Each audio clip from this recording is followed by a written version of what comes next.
And the strategies, secondly, strategies also includes aspects and notions of internationalization. And this internationalization differs between institutions, as I can see. From the perspective of ICA, for example, it is done through a kind of internationalization of Singaporean practice into the broader international fraternity by locating Singaporean artists or Singaporean practitioners in major international exhibitions. And this also involves this idea of alterity. And for Jennifer, for example, development of communitated spaces and locating art practices outside confines.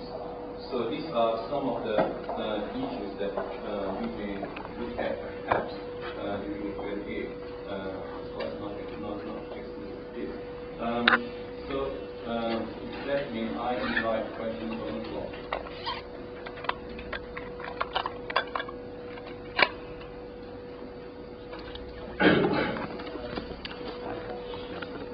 Maybe identify yourself, please. Jeremy, visual artist, and are there any conscious discussions within the institution to co-collaborate on projects in the future? Do you have specific persons in mind? Who I feel like answering? What you mean between the three of us? Yeah. Well, we have worked with other institutions.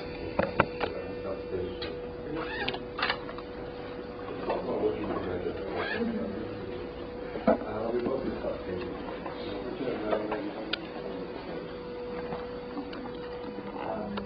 And in terms of sharing resources, is that say the libraries or collections or the archives with the exhibitions that we hold and locating that have the kind of development of exhibitions and kind of information sources is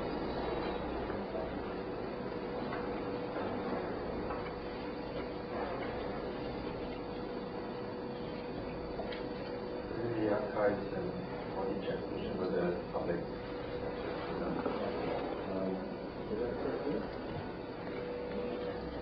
Well, if someone is interested in writing to us to request access, we usually will not. Yeah, I consider access, access is very broad.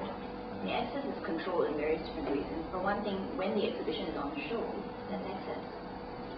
What we do is, apart from the fact that when we bring in the international shows, they're there for a limited period of time, that's access to the content. If they want information, they can always write in, as Eugene would say. And then we would entertain requests for that. But in terms of like a permanent collection, that's far more a different question altogether, because we have over 600 works and we rotate the exhibitions. Access to them when they're not on show may be difficult, but again, as I said, access is very broad. When they're on show, people can come, they can look at the artwork, they want information. They can try and find out. It's about collaboration. It might be easier. And I think it's definitely with the facilities and resources in the two art schools so close by. I think the students and the general art community will have more interest to work together. But Sorry, I must put up my hand. I have to say something. I'm kind of curious about this idea that collaboration automatically means a good thing, or that it means promise just because we have consolidated our resources and are able to achieve something. I think you have to have a specific purpose in mind before you decide that collaboration is the key or the answer. Because sometimes collaboration may not, if you don't have like a sort of like a fairly single-minded goal, you may not, it may not, I'm not for the idea of collaboration for collaboration's sake. that, you know, we're in this world of globalization. Like, people throw the word globalization around, internationalization around, and then it's like, what does that mean? You know what I mean?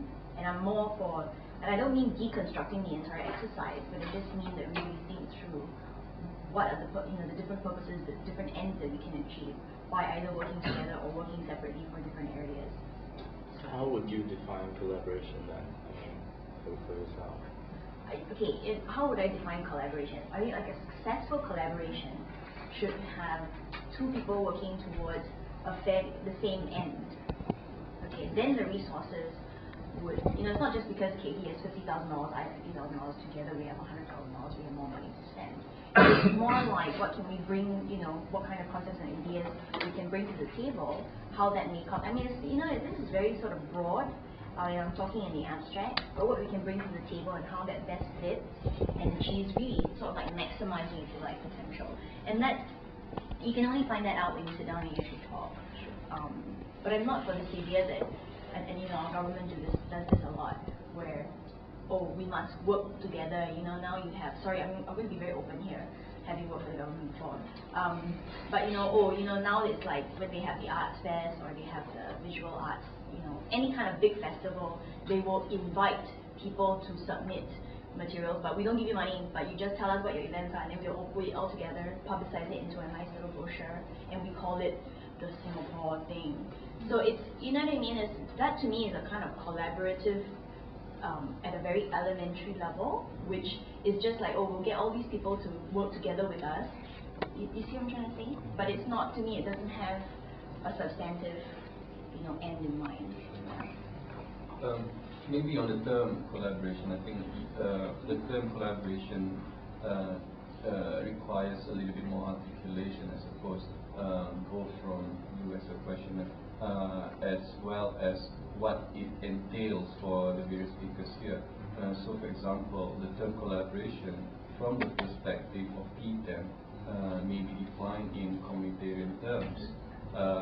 As you can see from Jennifer's presentation, she had highlighted the emphasis on creating projects that will allow for a kind of a processual thing to take place, where the artists work out the circumstances, work out the kind of structures in which the artists will work within the community or in relation to the others. I think that kind of collaboration or collaborative spirit is something perhaps that one need to look into in Singapore. Maybe you have something to comment about that? I think it really depends on the project. For P10, I think our mindset is really, we try to be more inclusive, and we try to work with various partners who like Briget said, they have the same end in mind as us. And I think we also give and take quite a bit, so we, even if little things don't really gel with what we are interested in, we are willing to kind of work out and negotiate. So it's really hard to kind of give a general answer, but it really depends on the project and the various issues we're working with. On the question of archives, I think this is where I come to Kong Ang Hao. The notion of archive here, in terms of archiving, is alien to Singapore. And you will see that institutions are actually floundering even to record and even to document their own activities for a long, long time. So for a long, long time, the kind of real or serious undertaking, for example, on art, of Singapore art during the 50s and 60s, were privately undertaken. So in this instance, we have people like Kong Ang Hao, who collected those masses of books, journals, materials, photographies, in order to create an archival data that would have been lost even to major institutions. So in that sense, archiving is a major issue which Singapore institutions really need to look at. Yeah, I'm cool. I have with the two issues, the collaboration and the access of resources. I think we'll talk about the access first. Jennifer said I have probably the biggest collection of Singapore. If I have more than the National Library has, maybe I can claim to be better than them. Which is a fact. I have more than what the National Library has on Singapore art material, simply because in the past it's not the policy to collect such material which has no publisher. So if you're an artist who cannot afford to publish a decent publication, maybe a flyer or a brochure, the library don't collect. So we may have exhibitions in the last 50 years, but you can't find this material in the National Library because of certain policies. But as artists, others, we collect such things. So I collect in such manner, and I built up over 20 years. I have more than a National Library has, or the Art Museum has. Right? So I used to work in National Museum Art Gallery, the only art gallery, public art gallery, up to 1991, 92, or up to 93, when Singapore Art Museum was formed. So I worked there for a couple of years, and that was the center of Singapore art.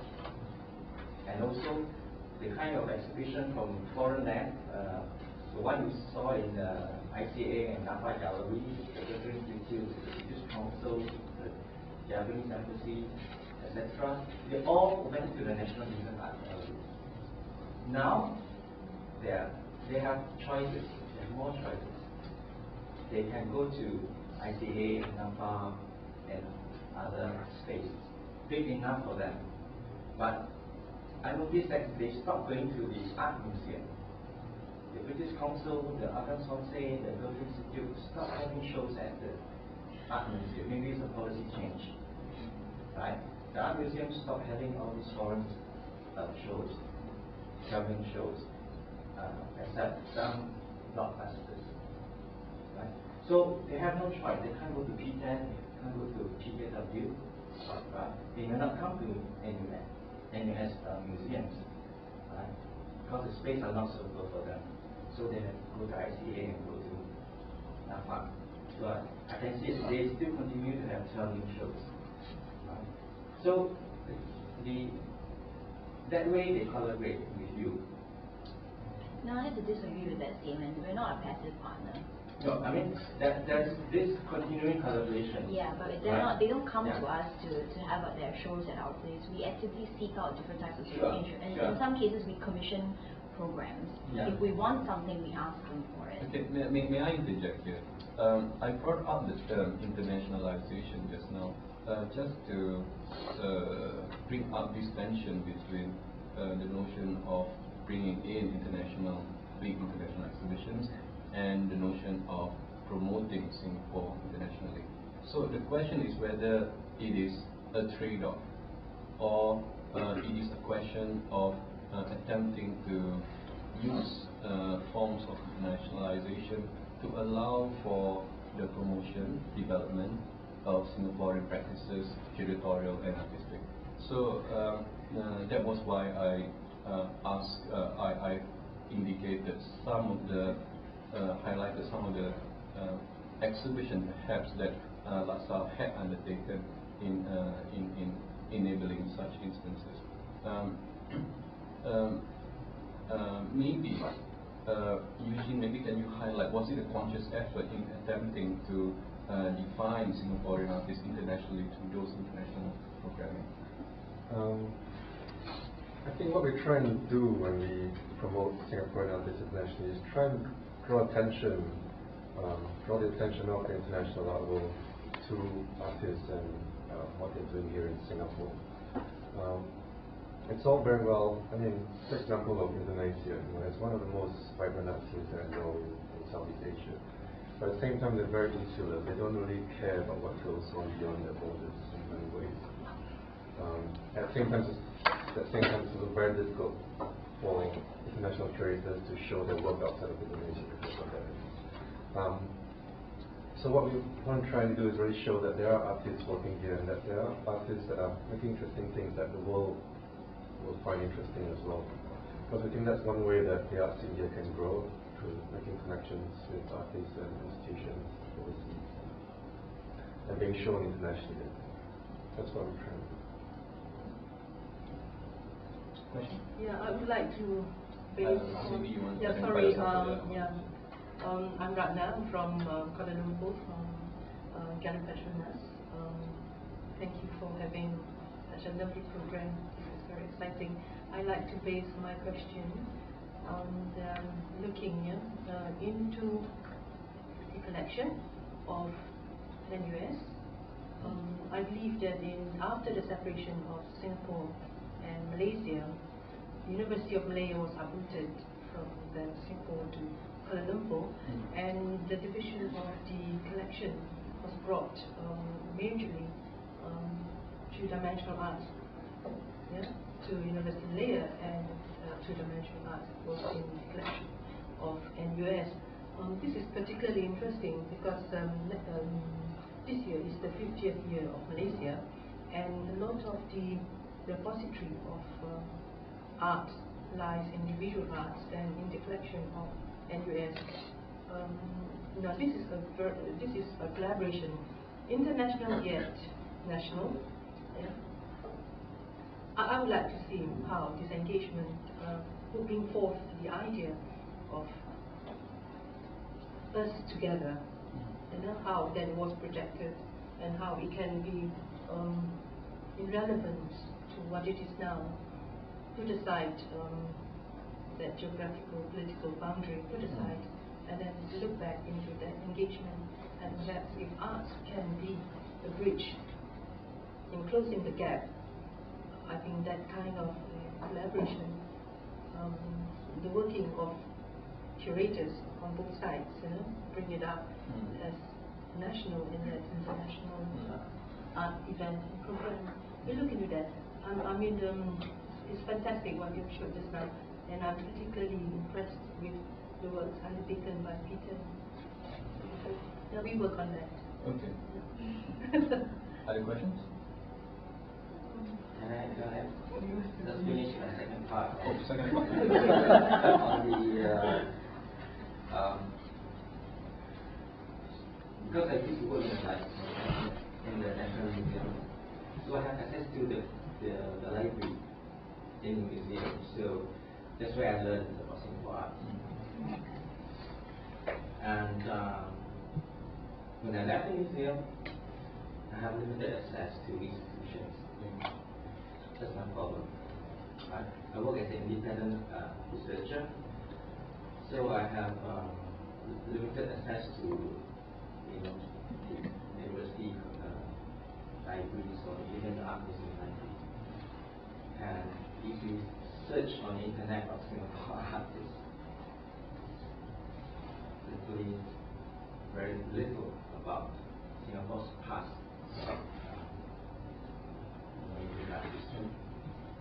So this is a problem. So when P10 sort of pushed me to work on a project, I thought sharing the archives, sharing the materials I built up is one which I want to work with them, and I promised to do 3 shows, 3 projects. So starting with the publications, next maybe relics from exhibitions, from performance, installations. That's my part 2. So now, and I'll take up part 3. So this is how we learn through publication, through materials from past art events. That is our knowledge. The computer is, the internet is empty. We need all these raw materials. So I think every artist collect things, institution as well. If you want to know about NAFA, surely you go to NAFA, because you have more than 60 years of materials. Right? You want to know about yourself, surely you have 20 over years of knowledge. So if you work on that, I think and share the resource, I think we will benefit from it. Jennifer, you like make Can I say something about archives first? Apart from that resource, when I talk about Nanyang Academy of Fine Arts, as I said, we are just one department. We don't hold access to an archive, but the library does. And there's a Southeast Asian collection which goes back, at least 58 years. And the National Library is trying to reach onto this, but with the pretext of saying we have a lot of money, we're going to digitize it for you, and you want to suck us dry. But okay, no, that was just a joke. But we do have that information, and we collect this kind of paraphernalia, which is, in a way, it's getting a little bit outdated, because it's very voluminous, and it's like, how much can you collect before you don't know where to put it, And we do have materials like this. We have brochures from, sale of Chung Soo Ping's works and things like that, which is very interesting, and it's nice to touch these things. However, the computer is useful for other reasons as well. And I wanted to draw actually Ahmad's attention on this. The Asian Art Archive, which is actually based in Hong Kong, and they do an admirable job. So, but the way our role to play is, if we are not able to, assemble the archives ourselves, our role to play is we contribute information to them, and they put it on the web, and then they also have a physical library space, and they're now expanding, and they're going to move from their offices. So when we do that, that's a kind of an active collaboration, because there's someone already there doing something, and we can help, by providing the materials. Better still, we can help by being critical about the materials that we contribute. So we are also making a statement of some sort when we do that, and that kind of collaboration to me is better. But also to draw attention to the fact that this archive exists, and you can use that. And of course, our library, you have access to that anytime. And our materials are like crazy materials. Go and dig around, and things smell like they came from 60 years ago. And that's kind of cool. It's part of the experience. The other comment I wanted to make actually is about this internationalization issue. It's the same thing with collaboration. I think one of the things that we are sorely lacking is this policy of what exactly do we mean in terms of internationalization. What is it that we want to achieve by bringing Singapore to a so-called international platform?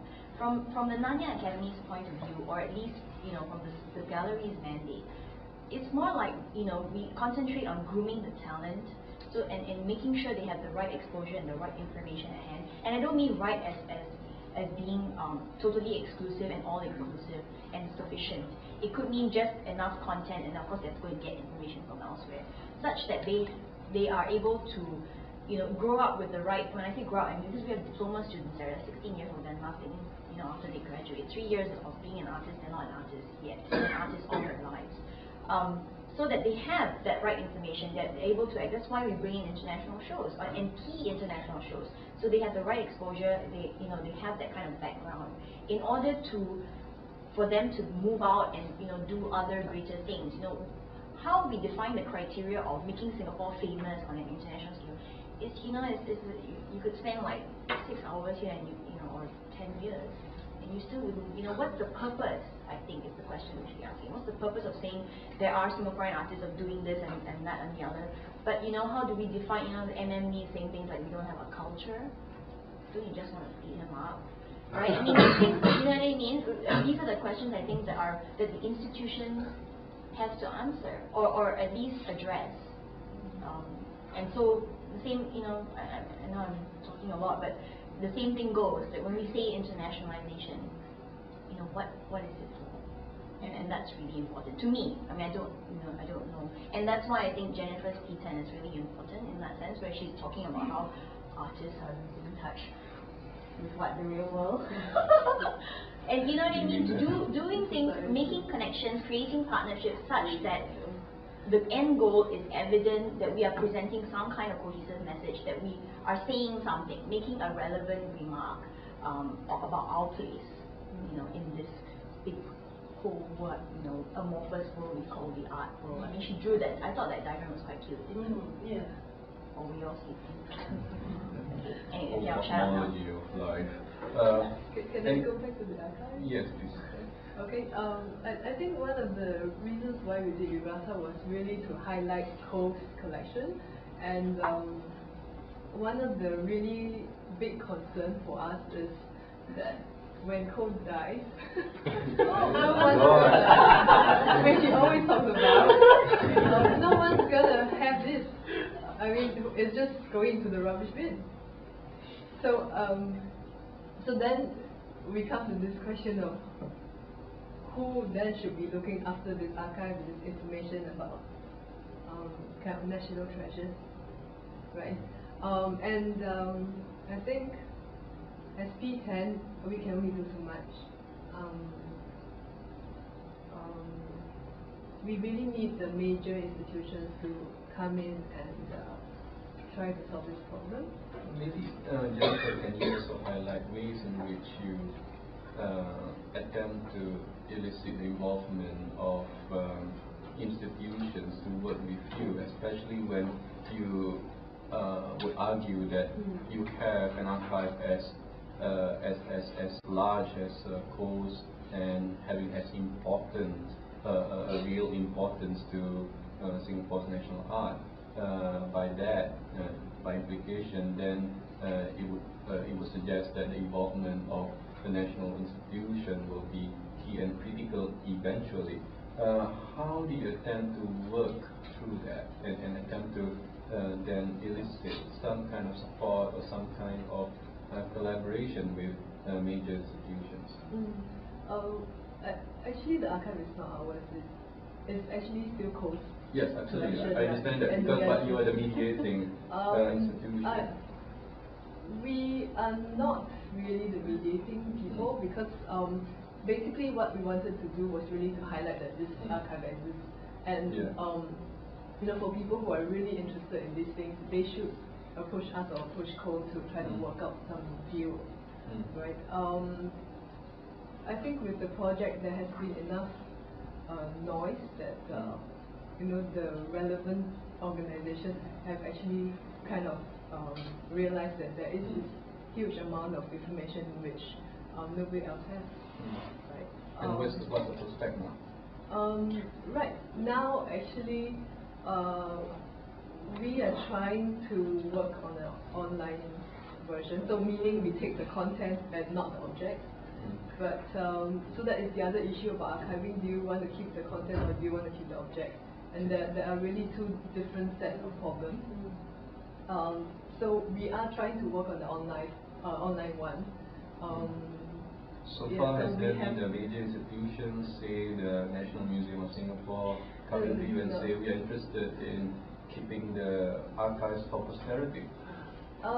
Yeah, maybe Cole can talk about that. Because he has the printed materials I collect, some are 60 over years, and especially the newspapers from 50s or 60s, they are very brittle.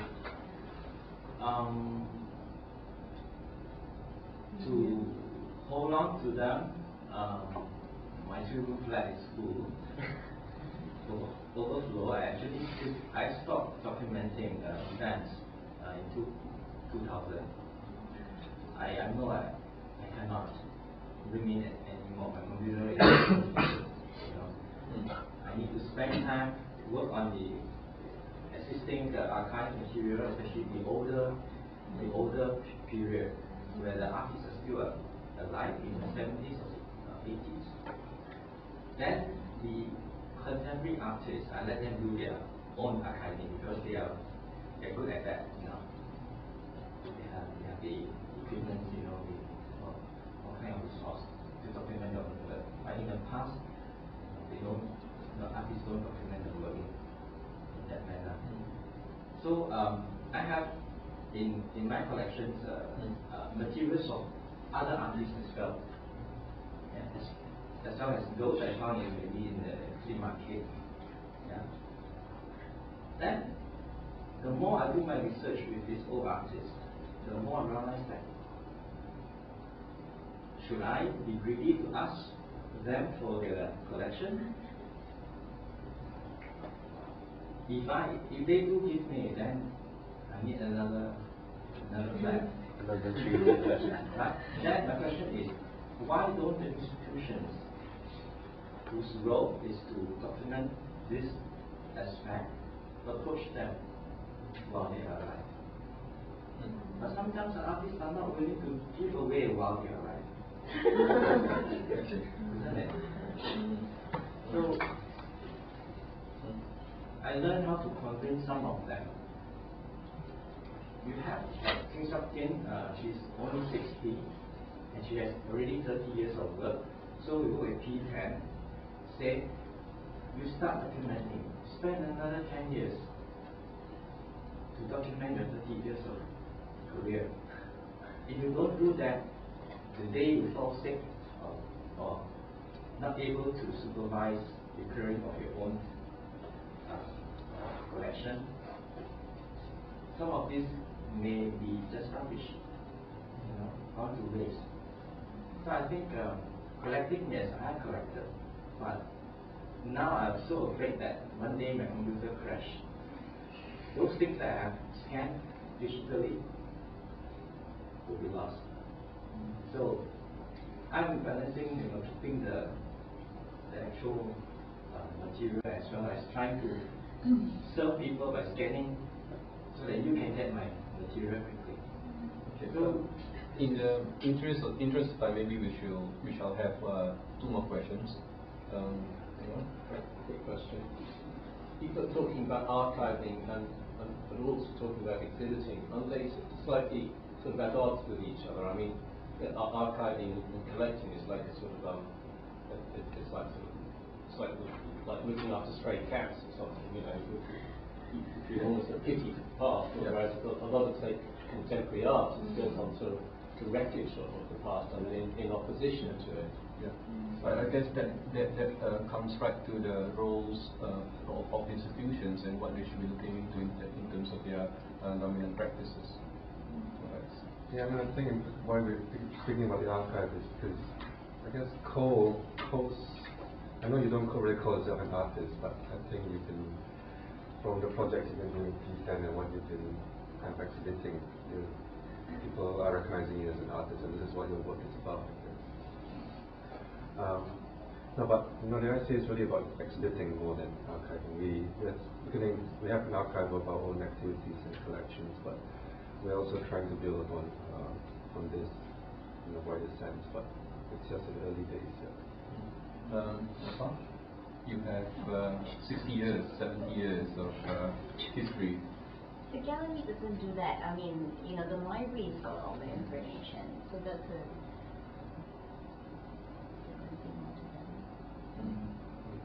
Sorry, can we come this? Can you explain to me again what is at odds between archiving and so-called contemporary art exhibition? Well, because of the condition of contemporary art, and thinking that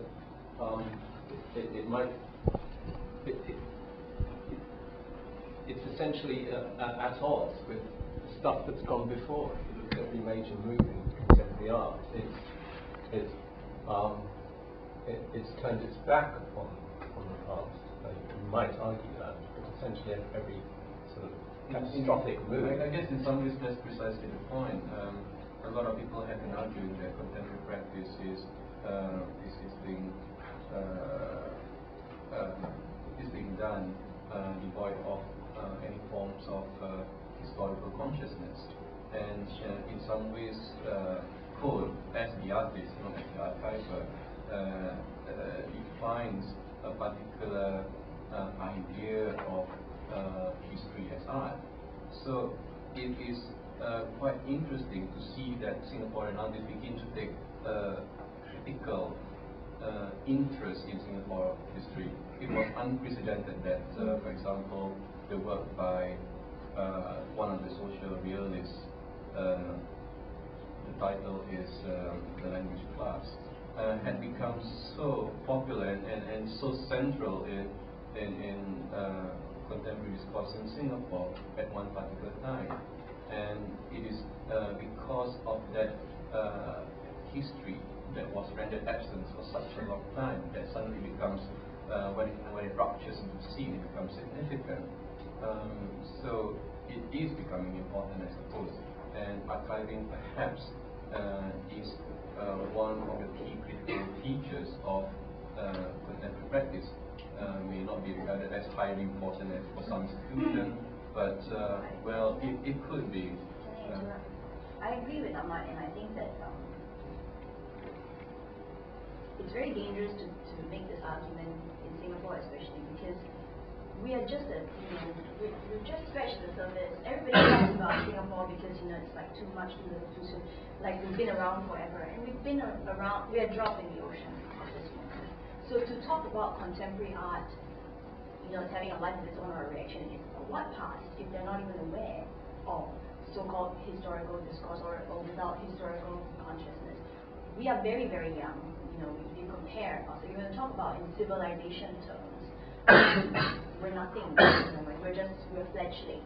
And it's, to me, I mean, my co-panelists might disagree, but it's in line with what Ahmad's saying, in the sense that, to me, if you don't have that kind of historical consciousness, you have no business making contemporary art as a reaction to that kind of history, because you don't know what your history is. Okay, let's entertain one last question. Just interested to find out actually about the people. That's Tian. Yeah, I'm Tian. I'm actually quite interested to actually look at on the panel, including Ahmad, NUS Museum, ICAS Museum. So you actually kind of serve the institution, which is the education part, and also the part that produces knowledge. So kind of it's quite important. I think the result of some of these things are probably result I could see from the individual institutions that probably the main question is how come there's actually not so many people interested in finding out this archive that Co has, because actually it's always there. Anyone can sort of find him and give him a knock, but he doesn't have visits every day. He doesn't really have, it's like once in a long time. I don't think you want No, but that also kind of explains why, that we can even entertain the thought that we would also want to maybe let AAA, organization in Hong Kong, to actually have our archive, or it could be the last time we see it that it leaves the shore. So I'm just saying, do you think that as institutions, are you interested actually in developing a more in-depth research culture, which actually would, give more importance to research? The problem lies here at NUS, where you cannot study art history. There are people like Jenny who want to study art history, but they have to do it under Salvadorian studies or the history studies. So there isn't a culture of art history, and this is where it's all about.